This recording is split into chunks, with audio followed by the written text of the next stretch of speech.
किशोरी जी जब से मिल के आई हैं श्याम सुंदर से, तब से दिन रात ठाकुर जी को ही चिंतन कर रही हैं। बंधुओं देखो, वैसे तो ये परमात्मा है, वैसे तो ये पर ब्रह्म है, इनको सब पता है कि कौन क्या है क्या नहीं है, लेकिन जब ठाकुर जी लीला करने आए हैं तो पूर्ण लीला में ही रहते हैं।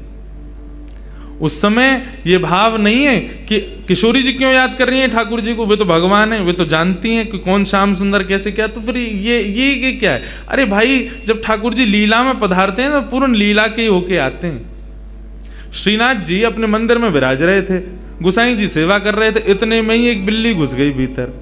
तो बिल्ली देख करके श्रीनाथ जी को भगाओ भगाओ भगाओ।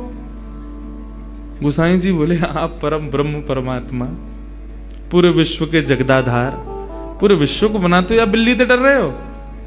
श्रीनाथ जी बोले, सुनो, निकलो मंदिर से बाहर। क्यों? या तो तुम जाओ या मुंह जान दो। गुसाई जी बोले, अरे जय जय, कहा अपराध है, आप इतने नाराज क्यों है? रे तुम मुंह को लाला मानो ना। बोला, हाँ लाला मानो। तो लाला मानोगे तो लाला को बिल्ली तो डर लगेगा, लाला को कुकर तो डर लगेगा। तुम पर ब्रह्म मानोगे तो फिर मेरे सामने साधारण मैया को भाव मत दिखाइयो। फिर तुम साधारण ही बन के आओ। जब पर ब्रह्म मान रहे हो तो पर ब्रह्म मानोगे तो पर ब्रह्म जैसी सेवा करो मेरी। लेकिन तुमने मुंह को लाला मानो है, तो लाला को तो चींटी तो डर लगेगा, छिपकली तो डर लगेगा, बिल्ली तो डर लगेगा। तुम्हारी सेवा में अभी न्यूनता है, लेकिन मेरे भाव में न्यूनता ना है। मैं वो लाला बन की सेवा करवा रहा हूं, लेकिन तुम्हारे मन में आ रहा हो कि तो पर ब्रह्म है, इनको बिल्ली से डर कैसा? तो हे मोहे नाते अनेक मानिए जो भावे। आप किशोरी जी के प्रति, श्याम सुंदर के प्रति जो भाव रखो। कल मुझ को इतना बढ़िया लगो, रात में आए तो मैया को परिचय सबका, ये हमारी कीर्ति मैया हैं, ये राधा रानी के भैया हैं, ये राधा रानी की बुआ हैं, ये चाचा हैं, ताऊ हैं, ये उनके भतीजा हैं, ये सब हैं। ये भाव सच में ये विशेष है।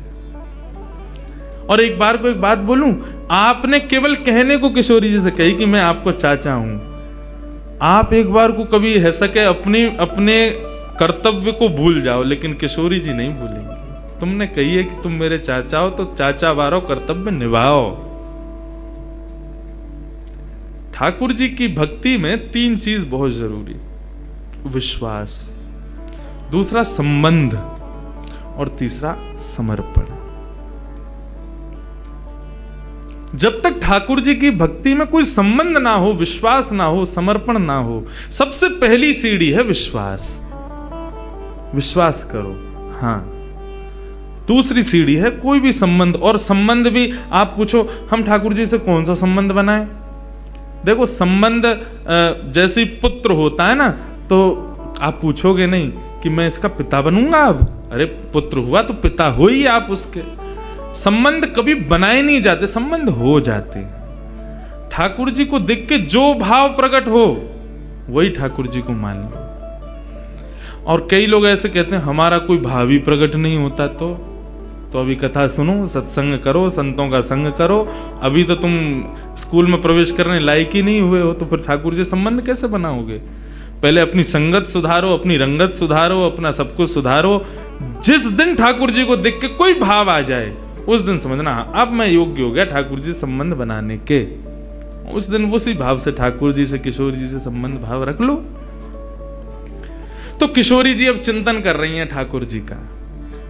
श्याम सुंदर के नेत्र, श्याम सुंदर के कपोल, श्याम सुंदर की मुख मुस्कनियां, श्याम सुंदर को सर्वांगीण अंग वा को चिंतन चल रहा है किशोरी जी के चिंतन में। और वही हाल यहां श्याम सुंदर को है, रात भर करवट बदल रहे हैं, बार बार विचार कर रहे हैं कहाँ है वो, कौन की छोरी आई ऐसी अपनों ऐसा पागल सा बना के चली गई है, कब मिलेगी, कब आवेगी। रोज जामे यमुना पुलिन पर खोजें, लेकिन किशोरी जी के दर्शन ना हो। मैं आज किशोरी जी ने मन बनाया, बोले आज नंदगाम चलेंगी। समस्त गोप ग्वाली जितने भी किशोरी जी की सखी सहचरी हैं, सबसे किशोरी जी बोली आज नंदगाम चलेंगे। अरे नंदगाम बहुत दूर है, और तू ना जाने मां कौन रे, चलिया माखन चोर मरकट बंधु। हमने सुनिए टेढ़ी टेढ़ी सी चाल चले और सबन को अपनो दीवानो बना ले, सबन को अपने चंगुल में फंसा ले, ऐसी मीठी मीठी बात करे। वामेते एक व्यसन निकले, वह व्यसन को कोई एक बार चख ले तो वह व्यसन के बिना रह ना पावे। किशोरी तू जो कहेगी सो करेंगे, लेकिन नंदगाम ना जाएंगे। अच्छा चल नंदगाम ना जाएंगे, नेक दूर तक चल रहे हैं। और करते करते किशोरी जी के मन में बार बार भाव, जानो तो नंदगाम है। एक एक करके सखियां सब छोड़ती जा रही हैं। अरे मेरी तो सास बुला रही होगी, मेरे घर में बालक रो रहे होगो, आदि आदि करके सब सहचरियां वहां से चली गई। अकेली किशोरी जी पहुंच गई नंदगांव। जैसे ही नंदगांव पहुंची, नंदगांव पहुंच करके किशोरी जी सबसे पूछें, कुंवर कान्हा कहाँ रहे? कुंवर कान्हा को घर कहाँ है? इतने में एक बूढ़ी सी अम्मा आई और वहां ने आकर के जैसे किशोरी जी की मुख की कांति और सौंदर्य को देखो, अरे लाली कहा भयो, कौन को खोज रही है? मैं कुंवर कन्हई को खोज रही हूँ, वो कहाँ है? बोले तो ना पता घर कहाँ है? बोले ना पता, आजा मैं लेके चलूं। सोई बूढ़ी सी अम्मा को हाथ पकड़ करके किशोरी जी जा रही हैं, गोकुल में भ्रमण करती भाई। इतने में बोली, देख अब लाली आते आगे हम ना जा सके, राजा को घर है, वो सामने जो भवन है वो वही में रहे कुंवर कन्हई, चली जा। यहां भीतर ठाकुर जी बैठे यशोदा मैया के पास और क्या कह रहे हैं? मैया ने हाथ पांव पकड़ लिया, बोले लाला तेरी बहुत शिकायत हमें, अब तो अपने गोकुल तक का सब जगह तो शिकायत आ रही है, तू इतनी चोरी करे या चोरी है छोड़ दे। ठाकुर जी कह रहे छोड़ दूंगा, लेकिन बदले में मुंह को कहा देगी, जो तू कहेगो सो दूंगी। सो खाऊं पर घर ना जाऊं मैया, अब ना करूंगो चोरी, पर सांची कह कब लावेगी, मुंह को तू दुल्हन गोरी। अच्छा दुल्हन चाहिए तो? बोले हाँ मैया दुल्हन चाहिए। कायते के बहू? बोले बहू बातें के जो भोजन करावे, रात में सुवा दे, सवेरे उठाए दे, इन सब सेवा न करे, जो सेवा मेरी तू करे वही सेवा मेरी बहू करेगी। ऐसी बहू लिया मुंह को। लेकिन मैया मेरी पहले ही सुन ले, मैं जैसी चाहूं वैसी बहू लियो मुंह को। कैसी बहू चाहिए? भोरी सी होए सुभग छोटी, भोरी सी लियो, ज्यादा तेज तर्रार भरमू मत लेके आइयो। क्यों? मौत तो दूर कर देगी, फिर तेरो घर बनवा देगी यमुना के पुलिन पे, तू और बाबा वहीं रही हो, मैं और बहू यहाँ रे करेंगे। भोरी सी होए सुभग छोटी और सुवा सारी नाक आंख मोटी। पैनी सी तो नाक हो बाकी कैसी तोता जैसी, और बड़ी बड़ी आंखन वारी होए, और तोते दिखाए मुख घूंघट में, मुस्काए जाए थोड़ी थोड़ी। जैसे ही तू बा के सामने आ जाया करे, सोई घूंघट कर ले, और घूंघट में थी नेक नेक मुस्का जाए करे। ऐसी बहू लिया मैया मुंह को। मैया बैठी बैठी कन्हैया की बात ने सुन रही है। बोले ज्यों ज्यों बड़ो है तो जा रहो, त्यों त्यों तेरे भीतर जन कहा प्रकट है तो जा रहो। कहाँ ते लावे इन सब बातन ने? बड़ी आंख वारी चाहिए, पैनी नाक वारी चाहिए, बोरी सी चाहिए, ऐसी चाहिए, कौन सिखावे तो को? मैया देख तू बात मत बदल, बता चोरी छोड़ू कि नहीं छोड़ू? हाँ लालवाए तो छोड़ दे, तो मेरी बात मान ले फिर। और मैया सुन, मैया एक बात तो समझाऊं, जब ब्याह करवे जाऊंगा ना, बलदाऊ संग न ले जाऊं, बलराम ना लेके जाऊंगा। मैया बोली क्यों ना लेके जाएगा? मैं कह रहा हूं वो गोरो है, कहीं बहू को मन लास्ट में बदल गो तो बाकी माला पहना दी तो, या हमारे बलराम ना लेके जाऊंगा। मैया एक बात तो समझाऊं, बलदाऊ संग न ले जाऊं, बाबा ते कह के मगवाए दे, चढ़वे को सुंदर घोड़ी। अब घोड़ी मगवा मुकू, अब ब्याह करवे जाऊंगा मैया। मैया बोली लाला ये सब चले तेरे मन में, यही सब करे तू बाहर वन में जाके ते मधुमंगल श्रीदामा आगे दिन ते यही सब सीख के आवे तू। बंधु देखो ये सब चर्चाएं हैं ना, आज देखो यहाँ ज्ञान भक्ति वैराग्य सब बाहर खड़े हैं, यहाँ केवल प्रेम चल लो भीतर। यहाँ पर श्याम सुंदर और किशोरी जी के वही चर्चा जो हम ब्रजवासी को बहुत प्रिय है, जो हम कोई के आगे ना बोलें वो बातें हैं। क्योंकि सब जगह अधिकारी नहीं मिलते ऐसे, यहां मिले हैं तो सुन लो। मैया अभी घोड़ी मंगवा दे, तू तो बाबा ते अभी कह दे मुझे काजी को घोड़ी ले आवेंगे। और मैया मेरी एक बात और सुन ले, मैया एक बात मेरी और सुन ले। कहा गोपिन पे मंगल गवाए दे। गोपिन ने बुलाए कि अभी तो मंगल गान शुरू करवा दे तू तो घर में। और मोय गोरो दुल्हा बनाए दीजो, ऐसो श्रृंगार कर दियो मेरो कि मैं गोरो है जाऊं। मोय गोरो दुल्हा बनाए दीजो, कहूं हंसे ना वहां की छोरी। मैया मेरो ब्याह करा दे। इतने में ही बाहर से किशोर जी, अरे कुंवर कन्हैया, कुंवर कन्हैया। जैसे किशोरी जी बाहर से पुकारन लगी, श्याम सुंदर बोले मैया, मुझे लगा बहू आ गई दिखे, ये तो स्वर का ही सुनो दिखो मैंने। ठाकुर जी दौड़ करके बाहर गए तो सामने किशोरी जी खड़ी हैं। आहा, किशोरी जी को जैसे ही देखो, जैसा रूप भीतर वर्णन कर रहे, जाके काजे कर रहे, वही आ गई। भारे विधाता, तेने कैसी सुनी मेरी? मैं तो मैया ते अभी कह रहे और वही है गया सामने। इतने में ही पीछे से यशोदा जी निकल करके आई, और जैसे ही यशोदा जी ने नंद भवन के द्वार पर नन्ही सी किशोरी जी को देखो है, किशोरी जी को देख करके यशोदा मैया के मन में भाव आयो, अरे विधाता, मेरे मन में तो बचपन से ही हती कि लाला के काज सुंदर सी एक बहू लेके आऊंगी, आदि आदि। अभी लाला की बात विनोद में सुन रही, लेकिन हे विधाता, ये जो सामने खड़ी है मेरे, यहाँ को रूप कैसा, कैसी कैसे कैसे चपल से नेत्र हैं, या कि कैसी मृगनैनी है, या कि मुस्कान कितनी सुंदर, या कि चाल कितनी सुंदर, या कि रूप कितना सुंदर। मोहित है गई। यशोदा मैया ने परिचय ना पूछो कौन है, सीधी बोली लाली निक इतकुआ। किशोरी जी पास गई, निक मैं तो कोई हृदय से लगा लूं अपने। हाँ मैया लगाए लो। जैसे किशोरी जी को हृदय से लगायो, यशोदा मैया के नेत्रन से अश्रु प्रपात है लगो। ऐसी शीतलता को अनुभव, जो शीतलता को अनुभव सदैव कन्हैया को हृदय से लगावे में आवे, वो पहली बार कोई बालक को हृदय में लगावे में आयो है। कौन है लाली, कहां ते आई है, तेरो गांव कहां है?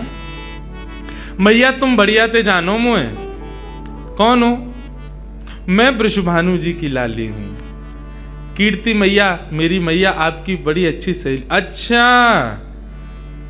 वृषभानु की लाली है? बोले हाँ, वो ही जो घोटून तक काजल लगावे का है, नहीं समझे? बड़ा बड़ा काजल लगाते हैं वृषभानु जी। हाँ वही हैं। हम बे ऐसे तो बड़ो बूढ़ा होगा, लेकिन हम तो खूब बतियावे। आ जाओ बातन ने बना तो रे। किशोरी जी बोली आप हमारे बाबा के बारे में ऐसे मत बोलो ना लाली, मैं कोई बुराई थोड़ी कर रही हूँ। हमारे ब्रज में तो गारी देवे तो उम्र बढ़े, हमारे ब्रज में तो ऐसा बोलवे तो आनंद ही आवे। ऐसे बिना बोले, बिना चुभने वाली बात बोले तो ब्रजवासी आगे बढ़ता ही नहीं। किशोरी जी श्याम सुंदर के संग बैठी हैं, क्रीड़ा कर रही हैं, लीला कर रही हैं। किशोरी जी के इस रूप को देख करके यशोदा मैया के मन में भाव बार बार उत्पन्न हो रहे है। इतने में ही यशोदा मैया से रुको नहीं गए, गई जाकर के तिजोरी खोल के सबरो सामान निकाल करके लाई। लाली ने कि यहाँ बैठ जा। किशोरी जी बैठ गई। तेरो श्रृंगार कर दूं? ना आप श्रृंगार मत करो, मैया नाराज होगी। कछु ना होगी, कह दियो यशोदा मैया ने कियो है। अच्छा तो कर दो। श्रृंगार करनो प्रारंभ कियो है। ऐसा सुंदर श्रृंगार करके किशोरी जी की गोद भर दे, मांग में सिंदूर भर दियो, खूब सारी सामग्री दे करके, लाल चुनरी उड़ा करके पैरन में महावर लगा। आहा, कल कितना सुंदर भाव भैया सुना रहे महावर को, कि एक सखी किशोरी जी के चरणन में महावर लगा रही है, और महावर लगाते लगाते चर्चा भी करती जा रही है।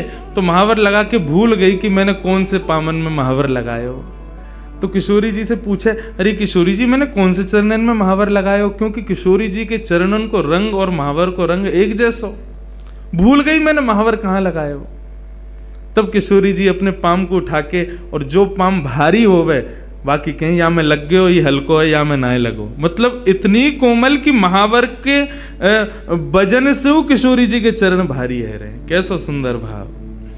किशोरी जी के महावर लगाए और सब कछु दे के गोद भर दई और कही लाली अब जा। कोई कछु पूछे ना कह दियो यशोदा जी ने कियो श्रृंगार, कोई कछु ना कहेगो तो थे। नन्ही सी किशोरी जी अपने हाथ में सब सामग्री लेकर के और ऐसे ऐसे चल चल के ठुमक ठुमक करके घूम रही हैं। आहा, यशोदा मैया तो आनंदित है गई हैं, इतना सुख मिल रहा है। छोटी सी किशोरी मेरे अंगना में डोल रे, छोटी किशोरी मेरे अंगना में डोले रे, छोटी सी किशोरी। मैंने वासों पूछी लाली कौन गाम की छोरी रे, मैंने वासों पूछी लाली कौन गाम की छोरी रे।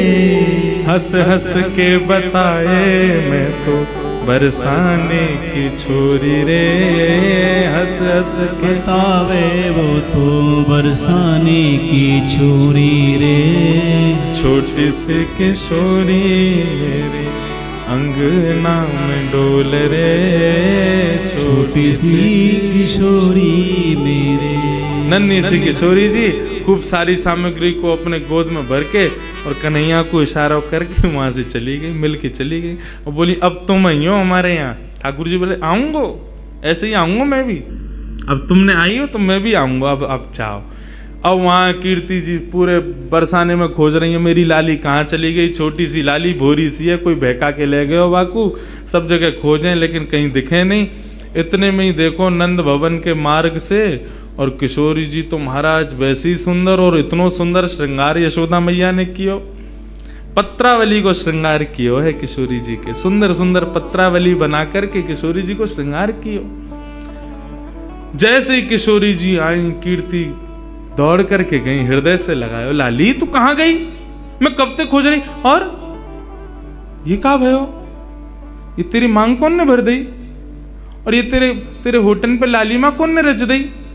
पामन में महावर, ये पाजेब, कौंधनी, गले में हार, इतना सामान ये सब कौन ने कियो। मैया मैं गई नंदगाम, वहां पे यशोदा मैया ने मेरा श्रृंगार कर दिया। कीर्ति मैया श्रृंगार देख के समझ गई, बोले कि यशोदा जी ने गोद भर दी मेरी लाली की। चिंता है गई कीर्ति जी को। बरसाने की एक सखी पूर्णमासी बुलवायो, सबसे बूढ़ी बड़ी वही है, वही ब्याह कराती डोले नंदगाम बरसाने में। पूर्णमासी आई, पूर्णमासी से कीर्ति मैया बोली मैया देखियो मेरी लाली को कैसो श्रृंगार कर दियो, कहा का सामान दे दियो, या सबको मतलब कहा समझू मैं। बोले अरे या को मतलब सीधो सीधो है, कहा बोले वो अपने लाला को तेरी लाली ते ब्याह करनो चाह मैं, और का मतलब है, या को गोद भराई कर दी तेरी लाली की। हम्बे वह छोरा तो करूंगी मैं अपनी लाली को ब्याह, कारो कलूटो माखन चोरी करतो डोले सब जगह, और गोपिन के पीछे डोले, टेढ़ी सी चाल चले, टेढ़ो से मुकुट पहने, वग बारे में खूब सुनो मैंने, कारो सो बातें तो ना करूंगी मैं। मेरी लाली तो देखियो कैसी दूध जैसी गोरी, और वह कार्य के संग खड़ी होगी, कोई अच्छा लगे। पूर्णमासी बोली देख रूप रंग तो सबके अलग अलग रहे, ऐसा तो है ना जैसी तेरी लाली है वैसे ही आपको वर मिलेगो, जैसी गोरी ये वैसे ही आपको मिलेगो। अरे चंद्रमा की शोभा भी तब होवे जब काली निशा छा जाए, बाकी बिना चंद्रमा कैसे दिखेगो। भली तेरी लाली को वहां से ब्याह होगो, बगल में खड़ो होगो, देखेंगे तो सब तेरी लाली कोई तो को कहा पड़ी है वहां में। और रही बात चोरी की, तू कह रही है चोरी कर तो डोले, चोरी करे यो करे, कौन चोरी ना कर रहा दुनिया में।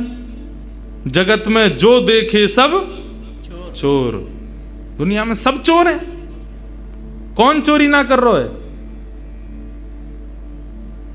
आप जितने बैठे हो सब चोरी कर रहे हो, यहां बैठ के क्या कर रहे हो, ठाकुर जी के सुंदर अंतरंग लीला को यहां सुन रहे हो, ये चोरी नहीं है तो क्या है, ये चोरी है रही है। वह कन्हैया के पीछे पड़े हुए हैं सब, लेकिन दुनिया में चोर कौन नहीं है। सूरदास जी वर्णन कर रहे हैं, राज्य के चोर हैं राजा रानी, शहर चोर व्यापारी। और 5 चोर सबके उर्माही, कौन पुरुष कौन नारी। 5 चोर हैं हमारे भीतर, कौन कौन से? कौन कौन से? काम, क्रोध, लोभ, मोह, ईर्ष्या, या फिर ऐसा कह दें ये जो पंच ज्ञानेंद्रिय, पंच कर्मेंद्रिय, ये सब हमारी चोर हैं। सब चोरी कर रहे हैं। चोरी से बच कौन रहा है? ब्रह्मा चोर आए वृंदावन, बालक बच्च चुराए। ब्रह्मा ने पूरी सृष्टि बनाई, बहु चोरी करके गए हो। कन्हैया के नेक नेक से ग्वाल बाल और बछड़ा ने चोरी करके ले गए। और इंद्र चोर पृथु के हाय, बहु पाखंड बनाए। पृथु महाराज जब अपनी श्रीमद् भागवत में कथा आती है, पृथु महाराज अश्वमेध यज्ञ कर रहे थे। 100 अश्वमेध यज्ञ होने में 99 पे ही अधूरा रह जाता था। क्यों? 100वां घोड़ा जो होता था इंद्र चोरी करके भाग जाता था। इंद्र ने चोरी करी। शंकर चोर हरत बहु अवगुण, शिव शिव जोई पुकारे। जो भी शिव शिव गावे, शंकर वाके सबरे अवगुणन को हरण कर ले तो वो चोर है। संत चोर हरि हृदय चुराए, जो त्रिभुवन विस्तारे। ये जितने भी संत महात्मा बैठे हैं, कथावाचक बैठे हैं, यो सबरे चोर हैं। क्यों? त्रिभुवन नाथ स्वामी के कथा गुणान वानन को गान कर करके लोगन के चित्त को चुरा ले, यो सबरे चोर हैं। सब मिल चोर, सब मिल चोरी करी श्याम की, जो जासे बन आए। ये पूरा संसार श्याम को है, और यहाँ पे हम जो कुछ भी अपने स्वार्थ के लिए ले रहे हैं वो चोरी नहीं है तो क्या है? कन्हैया के सब पूरे सृष्टि की चोरी हम लोग कर रहे हैं। सूरदास सट कहाँ लगी वर्णो, माखन चोर कन्हैया। पूरा विश्व चोर है, लेकिन पूरे पीछे कौन के पड़े? माखन चोर, माखन की चोरी करे वाले वह कन्हैया के। माने माखन चोरी करी है और यो है त्यों है, वही के पीछे पड़े रहे। कौन चोर ना है संसार में? सब चोर हैं। बोले अच्छा पूर्णमासी एक बात बताओ, आपको मन कहा करना चाहिए? बोले मेरो मन तो जादना वृषभानु नंदनी भई है ना, वही दिना से है कि नंद नंदन ही आके काजे है। ये दोनों दैवी कोई शक्ति हमारी या ब्रजमंडल में आई है, इन दोनों को ब्याह कर दो तो ब्रज की सदा सर्वदा रक्षा करेंगे ये दोनों मिलके। मेरो मन तो यही के।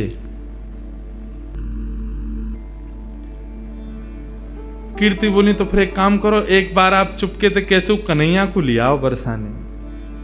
हम एक बार वाकू देख लेंगी, ने हमारे मन को संशय होगा कछु तो दूर रह जाएगा। एक बार वाको रूप रंग सब देख लेंगी। हमने बहुत सुनी टेढ़ी चाल चले, हमें यूं देख लो कोई लचक तो ना वाक कमर में।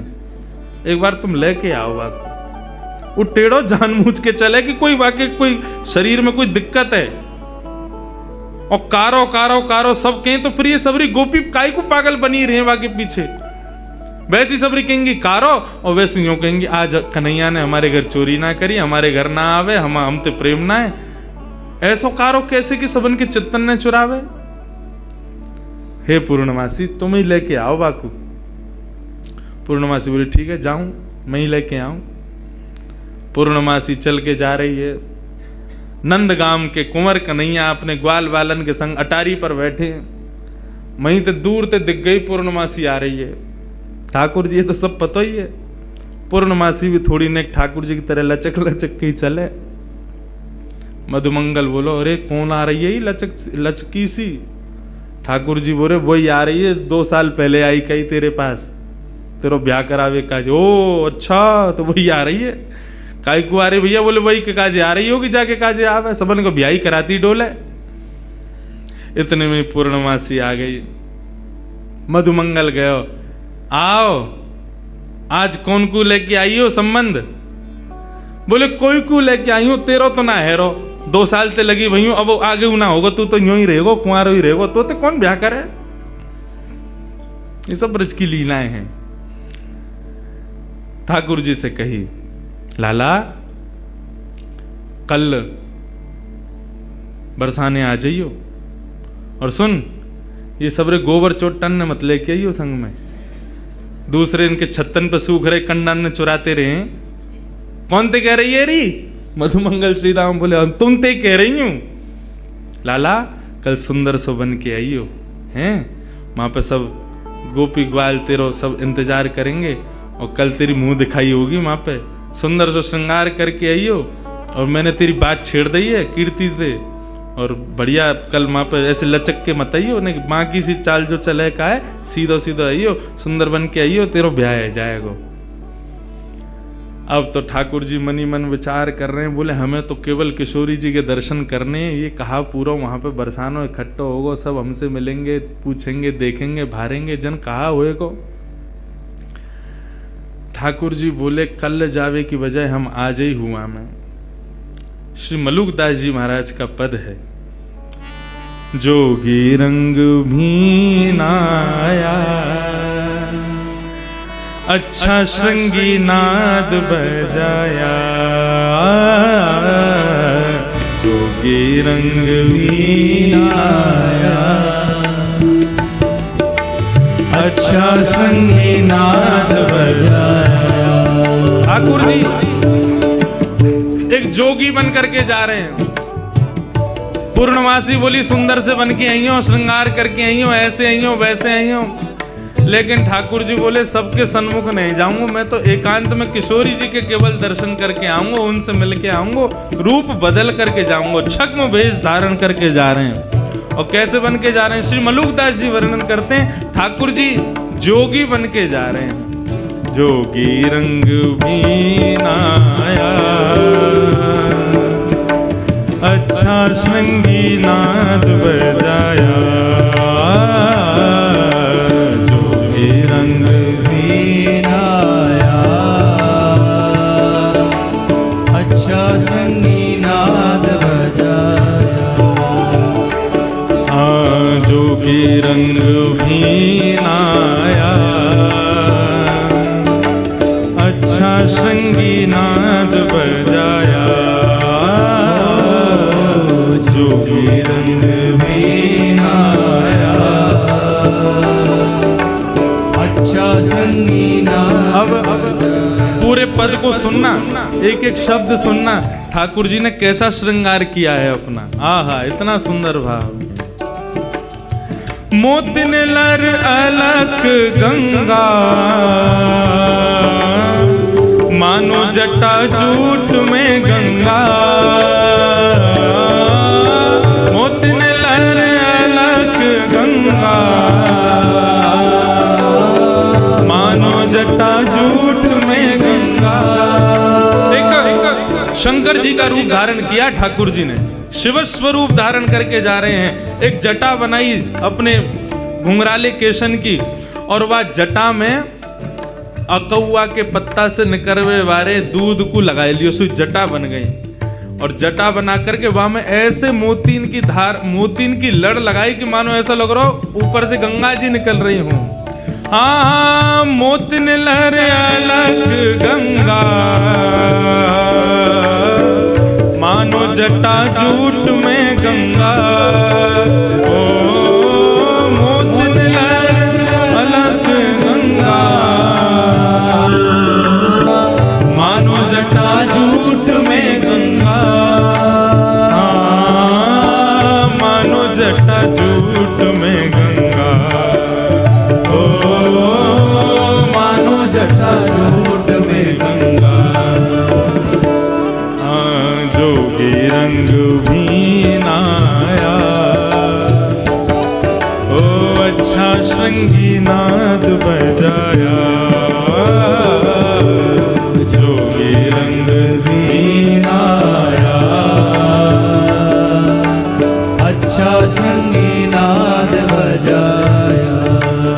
ओ जोगी रंग भी नाया, अच्छा श्रृंगी नाद बजाया। जोगी रंग भी नाया, अच्छा श्रृंगी नाद बजाया। मलिया गिरी चंदन प्राय,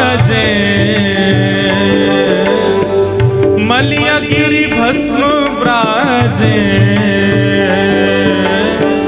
मानो सुर डमरू बाजे। मलिया गिरी भस्म ब्राजे, मानो सुर डमरू बाजे। अब मलियागिरी चंदन होता है, भस्म कैसे हो गए?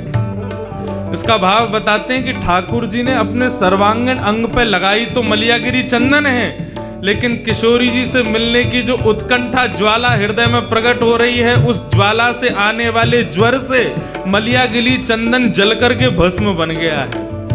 ऐसा पूरे अंग पर मलियागिरी भस्म लगाई है ठाकुर जी ने। मानो शूल डमरू बजे, ओ मलियागिरी भस्म ब्राजे, मानो सुर डमरू बाजे, मानो सुर डमरू बाजे, ओ मानो सुर डमरू बाजे। जोगी रंग भी आया, अच्छा श्रृंगी नाद बजाया। ओ जोगी रंग भी आया, अच्छा श्रृंगी नाद बजा। बोलो नंदनंदन भगवान की जय हो।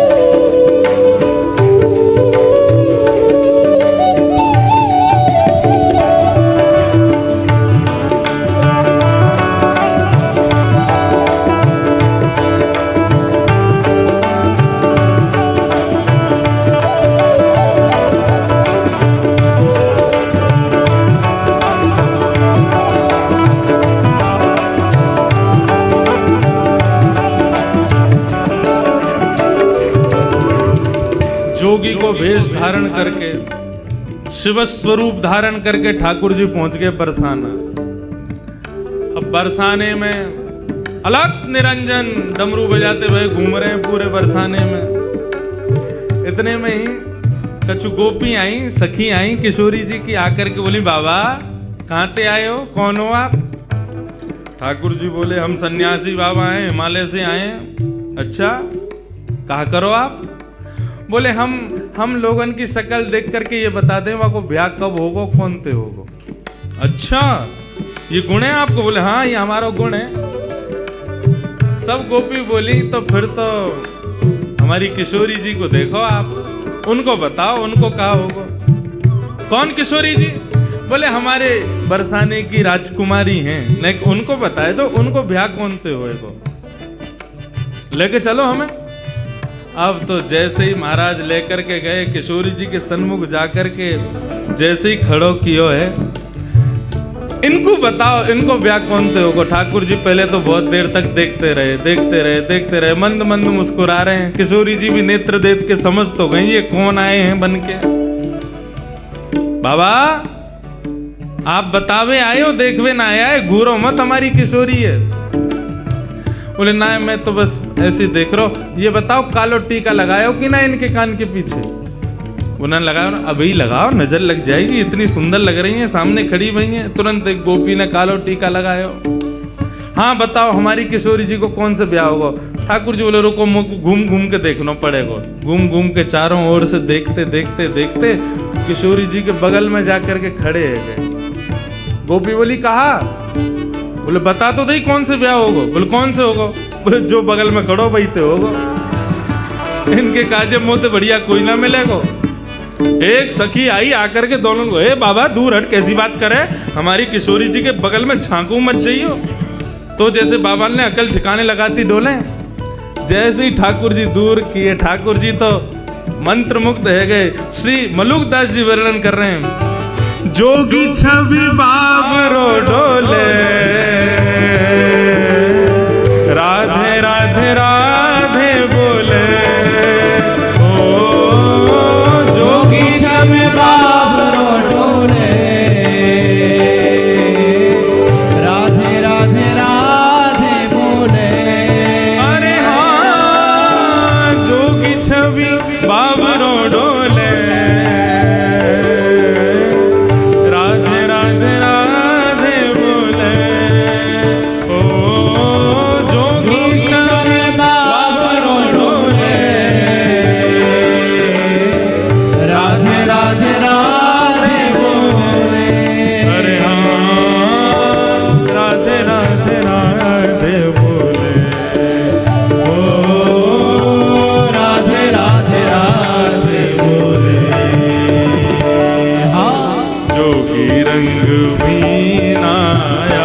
कर रहे हैं, किशोरी जी को परकोटा में लेके गोपी सब आगे खड़ी है, बोले भाग यहाँ थे, हम समझ गए तेरे मन में खोट है, हमारी किशोरी जी के पास आके बगल में छुए को प्रयास करे।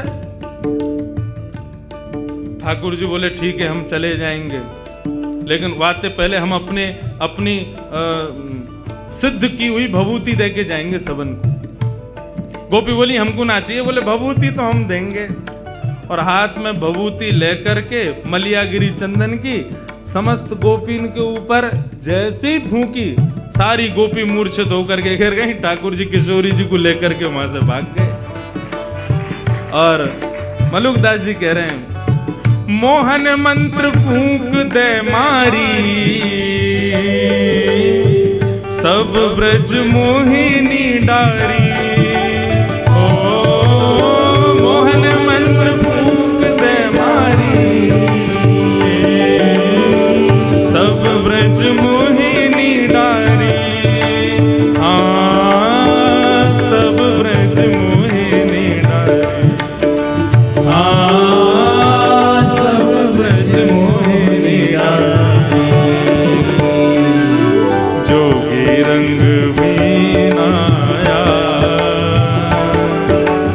अच्छा श्रृंगी नाद बजाया। जोगी रंग बीनाया, अच्छा श्रृंगी नाद बजाया। अरे हाँ जोगी सब संतों का प्यारा, शरण मलूक ने माना। जोगी सब संतों का प्यारा, शरण मलूक ने माना। हाँ शरण मलूक ने माना। हाँ शरण मलूक ने माना। ओ जोगी रंग बीनाया, अच्छा श्रृंगी नाद बजाया। ओ जोगी रंग बीनाया, अच्छा श्रृंगी नाद बजाया। अच्छा श्रृंगी नाद बजाया। ओ अच्छा श्रृंगी नाद बजाया। अरे हाँ अच्छा श्रृंगी नाद बजाया। ओ अच्छा श्रृंगी नाद बजाया। ऐसे श्याम सुंदर गए और जाकर के रूप बदल करके सब गोपियों को मोहन मंत्र से ही मोहित करके और किशोरी जी को वहां से लेकर के यमुना पुलिन पर पहुंच गए। और वहां यमुना पुलिन पर पहुंच के दोनों को सुंदर रास बिहार भयो। बंधुओं ठाकुर जी की 4 लीलाएं हैं। कुंज लीला, निकुंज नीला, निभृत निकुंज नीला, 3 लीलाएं हैं। कुंज लीला, निकुंज लीला, निभृत निकुंज लीला। कुंज लीला में समस्त ब्रजवासी भी हैं, ठाकुर जी के सखा भी हैं और किशोरी जी की सहचरियां भी हैं। लेकिन जैसे ही निकुंज लीला प्रारंभ होती है तो वहां पर केवल किशोरी जी की सखियां और ठाकुर जी, वहां पर सखाओं का प्रवेश नहीं है। महाराज का एक भाव ऐसा बताया जाता है कि ठाकुर जी जब महाराज करने के लिए गए तो ग्वाल बाल नहीं गए, बोले गए थे, लेकिन पहले ही गोपियों ने महाराज के बाहर परकोटा बना दिया और उस परकोटा में सुंदर सुंदर सुंदर सुंदर गोपियों को वहीं पर रास की भूमिका में प्रविष्ट करा दिया। वहीं फुब्बारे लगा दिए, वहीं गोपियां रास कर रही हैं, वहीं पर सुंदर भोज्य पदार्थ लाए जा रहे हैं, वहीं पर पेय पदार्थ लाए जा रहे हैं। तो ग्वाल बाल बाहर परकोटेन में ही खड़ी हुई गोपीन में ही मोहित है कि वहीं रह गए। भीतर के रास में तो श्री ठाकुर जी ने प्रवेश किया। ये चित्र मैंने दर्शन किया था श्री सरस कुंज जयपुर में। वहां पर महाराज जी अपने अनुभव से चित्र बनवाते थे, तो वहां उन्होंने परकोटा बनवाया रास भूमि के बाहर, और वहां रास में चारों तरफ छोटी छोटी कुंज बना करके वहां कुछ गोपों को ही सखी बना करके वहां ग्वालों को ही सखी रूप में खड़ा करवा दिया समस्त गोपियों ने। मतलब ग्वाला ही चुनरी ओढ़ करके आंखन में कजरा लगा करके उनको कछु दिए होंगे गोपीन ने, कछु मोह दिया होगा तो माखन दे देंगी, तो को दही दे देंगी, तो को ये करनो कहा सखी बन के खड़े है जाइयो बाहर। और का करनो कन्हैया के संग जितने ग्वाल वाल आवेंगे सबन को मोहित कर लियो अपने ऊपर। तो ठाकुर जी के ग्वाल वाल तो बाहर के परकोटा में ही रह गए, भीतर तो ठाकुर जी ने प्रवेश किया। तो निकुंज लीला में केवल श्याम सुंदर, किशोरी जी और किशोरी जी की सहचरियां। लेकिन जब निवृत्त निकुंज की लीला प्रारंभ होती है वहां पर किसी का प्रवेश नहीं है। वहां केवल श्याम सुंदर और श्री किशोरी जी, केवल इन दोनों के भाव ही विद्यमान होते हैं। इसके अतिरिक्त कोई भी वहां नहीं विराजता है। उस निवृत्त निकुंज की लीला का ना तो वाचन किया जा सकता, ना श्रवण किया जा सकता, केवल उसका अनुभव किया जा सकता है कि ठाकुर जी की ऐसी लीला चल रही होगी, ऐसा भाव हो रहा होगा, ये हो रहा होगा। उन निवृत्त निकुंज की लीला के अनुभव में प्रवेश करने के लिए श्री किशोरी जी के चरणों में हम उन्हीं से अनुमति ले सकते हैं। वही अनुमति दें तो उसमें प्रवेश मिल सकता है। जिस निवृत्त निकुंज की लीला में श्री राधा बाबा प्रवेश कर चुके थे, श्री भाई जी प्रवेश कर चुके थे, हमारे वृंदावन के श्री पंडित गया प्रसाद जी महाराज प्रवेश कर चुके थे, वर्तमान के श्री माधवदास बाबा प्रवेश कर चुके हैं। निवृत्त निकुंज की लीला में जब ठाकुर जी की लीला का अनुभव होता है तो उसका वर्णन मुख नहीं करता, नेत्र करते हैं अश्रुओं के भाव से। ऐसा भाव है। एक भाव और सुना करके आज के विषय को विराम देंगे, फिर कल 3 बजे से ठाकुर जी का पुनः सुंदर कुंज निकुंज निवृत्त निकुंज देखें कहां तक पहुंचा में ठाकुर जी। जो भाव होगा वो कहेंगे। निवृत्त निकुंज में श्याम सुंदर और किशोरी जी दोनों विहार करते हैं, और उसमें भी दोनों की सर्वप्रिय लीला कौन सी है? मान लीला। मान लीला में जब एक रूठता है दूसरा उसको मनाता है, तो अधिकतर या मान के स्वभाव को अपने ऊपर धारण करें श्री किशोरी जी। हाँ, डेली मान करेंगी। और कन्हैया चरण दबा रहे हैं, कभी कछु कर रहे हैं, कभी उनकी मनपसंद वस्तु लेके आ रहे हैं, कभी उनके सामने नृत्य करके दिखा रहे हैं, कभी कछु गा के सुना रहे हैं, कभी कोई रूप की वैचित्रता प्रकट करके किशोरी जी को हंसावे को प्रयास करें। किशोरी जी यहाँ मुंह कर लें, यहाँ ते मना में तो इधर मुंह कर लें, और यह तरीका ते ठाकुर जी की और किशोरी जी की मान लीला चले। लेकिन लाल जी हमारे इतने निपुण हैं, किशोरी जी मान करें तो घड़ी लगा करके चंद मिनट में ही ठाकुर जी उनको मना लेते हैं, उनको हंसा देते हैं, क्योंकि वो उनके अंदर खूबी है। और फिर दोनों रास विहार करते हैं। आज जब ठाकुर जी किशोरी जी को लेकर के आए यमुना पुलिन पर, ठाकुर जी ने पहले तो स्नान किया, अपना पूरा जोगी भेष हटाया और स्वयं के स्वरूप में प्रकट भये। और जैसे ही दोनों ने प्रवेश किया निवृत्त निकुंज में, आज किशोरी जी बोली, लाल जी नित्य मैं मान करूं और आप मनाओ, आज आप मान करो, मैं मनाऊंगी। ठाकुर जी बोले नहीं, आप पे ही मान शोभा दे और मनाने की शोभा हम पे ही बढ़िया लगे, या को बदलो मत, आप ही मान करो, मैं मनाऊं। मतलब मान भी यहां झूठे को है, झूठे को रूठे और सांची को मनावे। हमारी आपकी तरह ना है जबरदस्ती मान कर लेंगे और फिर वो मनाऊ हुए तो वामू रीझे ना है। लेकिन यहां झूठे को माने, बिना बात को मान। कैसो मान होता होगा विचार करो, कोई बात नहीं है। ठाकुर जी काय बात से मनाते होंगे, अरे मुझे गलती है, मैं ऐसा ना करूंगा, कोई कछु करो हो तब तो मान करो, लेकिन मान ही झूठे को है। ठाकुर जी किस भाव से मनाते होंगे किशोरी जी को।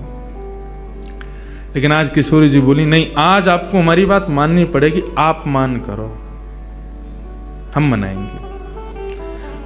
ठाकुर जी बोले मैं मान करूं? बोले हाँ आज आप करो, मुंह को सुख देवे के काजे आप मान करो। ठाकुर जी बोले ठीक है, तो आज हम मान करते हैं, आप मनाओ। और जैसे ही मान करके ठाकुर जी मुंह फुला के रूठ के और बैठे, देखो कैसी लीला, रूठ करके ठाकुर जी बैठ गए, मुंह फेर लियो। अब किशोरी जी कभी ठोड़ी पकड़ करके अपनी ओर कर रही हैं, हे श्याम सुंदर कहा भयो मौसम बोलो। ठाकुर जी फिर मुंह फेर लें। किशोरी जी, अच्छा तो आपको मयूर नृत्य बहुत प्रिय, देखो देखो मैं मयूर की तरह नृत्य करके दिखाऊं, तभी मयूरन को बुलाए लें, सामने असंख्य मयूर प्रकट हो जाएं, उन सब के मध्य में किशोरी जी नृत्य करें, आकाश से देवी देवता भी केवल श्रवण करें, क्योंकि निभृत निकुंज की लीला में वे भी दर्शन नहीं कर सकते, वे भी कान लगा करके सुनते रहें कि अरे किशोरी जी नृत्य कर रही हैं, उनके नूपुरन से प्रकट होने वाली ध्वनि कितनी मधुर है, किशोरी जी कितनी मधुर लग रही होंगी। हे श्याम सुंदर आप मान मत करो, रीझ जाओ, किशोरी जी को श्रम है रोए। लेकिन ठाकुर जी देखे ही नहीं रहे। किशोरी जी बोली, अच्छा नृत्य से नहीं माने, तब कछु भोज्य पदार्थ लाऊं। ठाकुर जी का जी मिष्ठान रबड़ी और अब सब किशोरी जी ने स्वयं सिद्ध कियो, और सिद्ध करके ठाकुर जी के आगे 56 भोग लगाए, और एक एक वस्तु उठा करके ठाकुर जी को कह रही, लाल जी पाओ ना, मैं अपने हाथन से पवा रही हूं, मैंने देखो कैसे बनायो, ये दोहरी गाय के दूध की रबड़ी है, अरे कैसी सुगंधी आ रही है। ठाकुर जी तिरछी नजर तो देख तो ले, मुंह में एक बार जीभ पे चाट तो ले, लेकिन मान कर रहे हैं, माननो ना है, रीझनो ना है। अच्छा तो आप नहीं खाओगे तो फिर मैं ही खाए लूँ याकू। जैसे किशोरी जी खावे बैठे, सोई ठाकुर जी हाथ बढ़ा के बाद छीन लें धर लें, आप सो ना खाऊंगा खुद खा लूंगा, ऐसा मान करें। लेकिन किशोरी जी थक गई मनाते मनाते। ठाकुर जी ज्यों ज्यों मान में प्रवेश कर रहे हैं त्यों त्यों वो मान असली रूप धारण करते जा रहा हो, सत्य है तो जा रहा है। किशोरी जी ने खूब प्रयास किया कि श्याम सुंदर मान जाएं, लेकिन नहीं माने। एक दिन पूरा बीत गयो, एक रात्रि पूरी बीत गई, दूसरो दिन पूरा बीत गयो, दूसरी रात्रि पूरी बीत गई, तीसरो दिन बीत गयो, तीसरी रात्रि पूरी बीत गई, लेकिन ठाकुर जी ने मान नहीं छोड़ा। ठाकुर जी मन में सोच रहे हो बहुत पीछे पड़ रही, मान करो, ले कल ले मान, हमारा मान आज के बाद कहेंगी और ना कि तुम मान करो। लेकिन किशोरी जी को जब श्रम हुआ,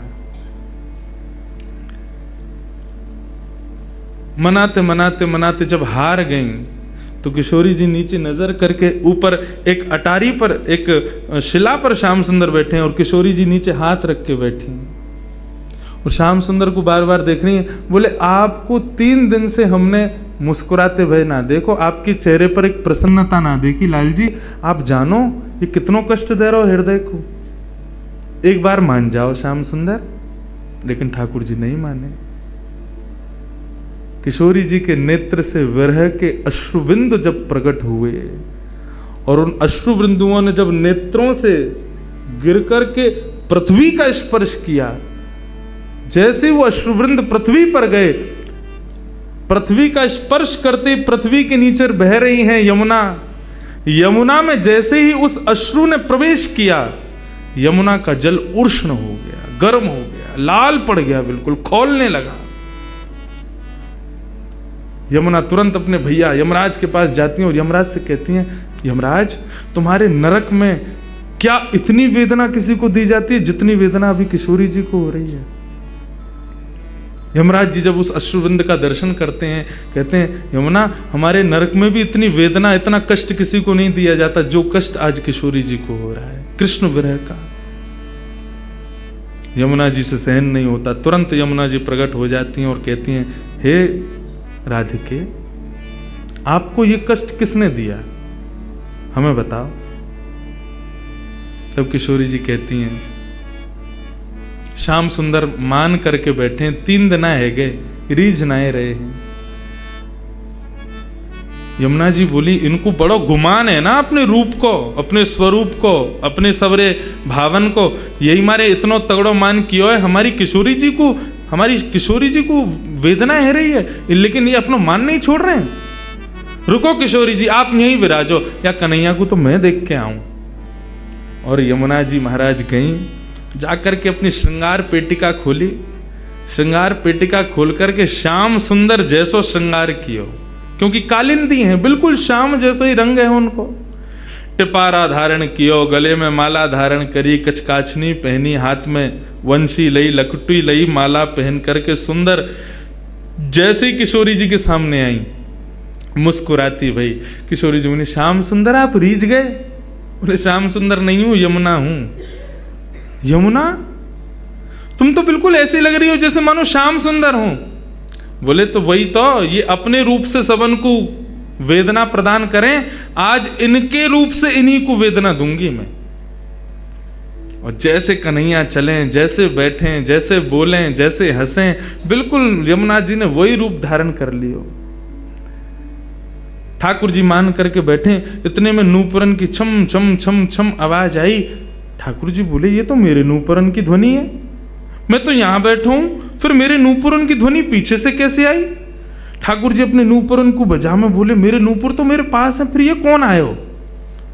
हल्के से मान करके बैठे ना, देख ना सके, तो हल्की सी नजर पीछे करके देखो तो एक वृक्ष की अटारी में से श्याम सुंदर की तरह सुंदर पाग पहन के, टिपारो पहन के, मोर पंख लगाए, हाथन में वंशी लिए, वरहा पीडम नटवर वपु कर्णयो कर्णकारम विव्रतवास कनक कपसम वैजयंतीम चमालाम रंध्रान वेणो अधर सुधया पूरयन गोप वृंदई वृंदारण्यम स्वपदर्मणम प्राविशत गीत कीर्ति।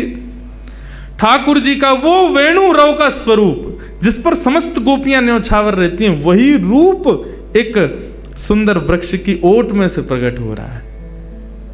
ठाकुर जी ने जैसे ही देखो, देख करके वह रूप के पीछे पीछे चलने लगे। वहां की नूपुरन की चाल देखें, वहां की वंशी देखें, वहां की लकुटी देखें, वहां की माला देखें, वहां के मुकुट देखें, सब वही जो ठाकुर जी के पास है, वही सब कुछ। अरे तुम कौन हो? तुम कहां से आए हो? यमुना जी बोली, मैं श्याम सुंदर हूं। बोले, श्याम सुंदर तो मैं हूं। बोले, तुम नकली श्याम सुंदर हो, असली श्याम सुंदर मैं हूं ना। नंद बाबा मेरे हैं। बोले, तेरे नाए मेरे हैं। यशोदा मेरी है। बोले, तेरे नाए मेरे हैं। सबको भाव रखो, तेरे नाए मेरे हैं। अंत में यमुना जी बोली, और बताऊं, राधा रानी भी मेरी है। और देख, इतने में ही पीछे से किशोरी जी प्रकट है करके और यमुना जी के बगल में आकर के जैसे ही खड़ी वहीं, और जैसे ही यमुना जी ने गलवैया दे करके किशोरी जी के कंधा पे अपना हाथ धरो, सामने खड़े भये कन्हैया को क्रोध आयो। बोले कि तुम कौन हो? मैं अभी अपनी अपनी नेत्रन से ज्वाला प्रकट करके ध्वस्त कर दूंगा, और ये मेरी किशोरी पर तुमने हाथ कैसे रखो? किशोरी जी भी कि हाँ, मेरे श्याम सुंदर तो यही हैं। इतने में ही ठाकुर जी को मान दूर नेत्रन से आंसू प्रकट है गए, रूठ गए, चरणन में गिर गए। बोले, अरे मैं ही सच्चो श्याम सुंदर हूं, देखो मेरी वंशी, देखो मेरी ये, देखो मेरा वो, सब कुछ दिखा मैं। अंत तो गत्वा किशोरी जी बोली, नहीं, श्याम सुंदर तो यही है। ठाकुर जी बोले, एक चीज प्रमाण दे सकती है कि असली श्याम सुंदर कौन है। बोले, कैसे? अच्छा किशोरी जी ये बताओ, तुम्हारी हाथ की मुंदरी कहाँ है? किशोरी जी बोले, अरे मेरी मुंदरी कहाँ गई? बोले, जा पे मुंदरी मिलेगी वही असली श्याम सुंदर। हाँ भाई, निकाल रहे, मेरी यशोदा ले गो, मेरी किशोरी जी ले गो, मेरी उन्हें ले गो, मुंदरी दिखा। तो उनके पास मुंदरी नहीं थी। ठाकुर जी ने जैसे प्रकट की हो मुंदरी, किशोरी जी ने मुंदरी ले ली, हाथ में पहन ली, और दोनों को मान भाव, प्रेम भाव में प्रकट है गयो। श्री यमुना जी चरणन में बैठ करके प्रणाम करने लगी। प्रणाम करके ठाकुर जी से बस यही भाव कहो कि आप मान करो प्रभु, सब करो, लेकिन हमारी किशोरी जी को ऐसी ऐसी वेदना मत दो कि पाताल तक आश्चर्य करे कि इतनी वेदना। आपके रूप की वेदना, आपकी प्रसन्नता की वेदना हमारी किशोरी जी को नहीं होवे, ये विचार करियो, नहीं तो नूतन प्रलय है जाएगो कौ देना। और मुँह को वरदान प्रदान करो, मैंने आपको श्रम दियो, क्षमा करियो। ठाकुर जी बोले, नहीं नहीं, आप बस सदा ऐसे करियो कि सदा मेरे या रूप में ही विराजमान रही हो। तब से श्री यमुना जी श्याम सुंदर के स्वरूप में ही विराजती हैं। श्याम सुंदर श्री यमुने महारानी की। श्याम सुंदर का ही स्वरूप श्री यमुना जी का है। ये किशोरी जी और श्याम सुंदर की मान लीला का भाव है। तो ऐसे बंधुओं, ये निभृत निकुंज लीला है, कुंज लीला है, निकुंज लीला है, निभृत निकुंज लीलाएं हैं। ये सब किशोरी जी की लीलाएं हैं। आज निभृत में नेक प्रवेश करायो, कल ना जाने किशोरी जी कहाँ पहुँचा मैं। सदा सदा इन किशोरी जी के चरणन में हम प्रणाम करें। हम ब्रजवासी इनकी स्वामिनी हैं। आप लोगों पर कृपा है कि आप नागपुर के निवासी होके, महाराष्ट्र के निवासी होके, मारवाड़ी समाज में होकर के भी किशोरी जी को अपनो मानो, अपनो जानो। या बात ते निश्चित मुझको कल से ही आभास है रहो कि किशोरी जी भी या घर को अपनो ही माने। ये उन्हीं की काकी हैं, ये उन्हीं के भैया हैं, ये पूरा उन्हीं को ही परिवार है। लेकिन बस भाव इतनो है, यहाँ संबंध बनानो पड़े, लेकिन हमारे ब्रज में जन्म लेवे वारो ही किशोरी जी को ही है। या बात में हम नेक ऊपर हैं आपसे कि हमारो ब्रज में जन्म भयो तो हमारा कोई संबंध बनानो नहीं पड़ो, हम तो हैं ही किशोरी जी के। हम श्री किशोरी जी के सदा रहें, बस यही भाव है। एक बिहाग का पद गा करके वृंदावन को और श्री किशोरी जी को हम प्रणाम करें, और फिर कल पुनः 3 बजे से ये मंगल रस चर्चा हम श्रवण करेंगे।